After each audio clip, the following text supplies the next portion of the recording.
ഇങ്ങനെ വിദ്യാരംഭം സ്റ്റാർട്ട് ചെയ്യുമ്പോൾ ഞാൻ ഫഹദിനോട് വരണമെന്ന് പറഞ്ഞു. അങ്ങനെ ഫഹദ് ചാപ്പാക്കുരിശിൽ അഭിനയിച്ചതിന് ശേഷം എനിക്ക് ഫഹദുമായിട്ട് സിനിമ ചെയ്യാനായിട്ട് പറ്റിയില്ല. ഞാൻ ഇപ്പോഴും ഓർക്കുവാണ്. ഫഹദ് അന്ന് ഞാൻ 2011 ആ സിനിമ ചെയ്യുമ്പോൾ ഞാൻ ശമ്പളം അപ്പോൾ ഇവൻ കൊടുത്തില്ല.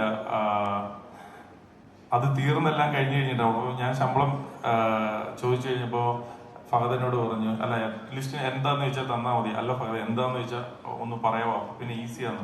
അപ്പോൾ അന്ന് ഫഹദ് എന്നോട് പറഞ്ഞു, ഞാൻ ടൂർണമെന്റ് ചെയ്തത് 65,000 രൂപയ്ക്കാണ് എന്ന് പറഞ്ഞു.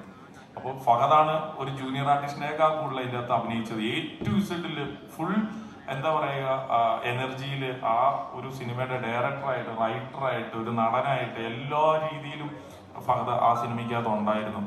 അന്ന് ഞാൻ കൊടുത്തത് ഫഹദ് ഫാസിലിന് 1 ലക്ഷം രൂപയാണ് ശമ്പളം കൊടുത്തത്. ആ ഫഹദ് ഇന്ന് എവിടെയോ എത്തി നിൽക്കുന്നു.